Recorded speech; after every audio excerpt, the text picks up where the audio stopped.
New PayPal module is available with systems based on osCommerce 4.x. If you do not have this osCommerce version yet, watch the videos how to install it on your server or on the osCommerce server. To configure the new PayPal module in the standard variant, click on Modules, Payment and Online tabs, choose the required sales channel, demo mode in my case, and then click on PayPal Quick Setup button.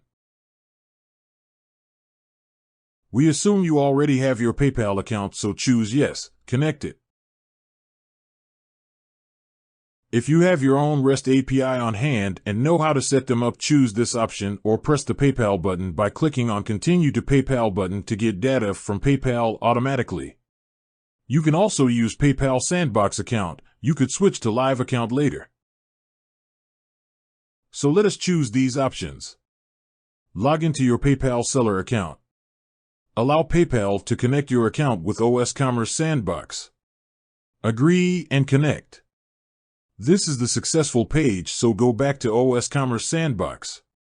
Scroll it down and here you have already PayPal keys ready generated on your PayPal account. In case you chose the option have your own REST API on hand and know how to set them up mentioned above, you would also see this page and would need to fill in your keys in the corresponding fields yourself. To complete this process, click on Update button and then on Test API Details button. If the API connection is successful, click on Close icon. The system is ready to get the money. See the links to the videos below demonstrating the new PayPal module integration with systems based on osCommerce 4.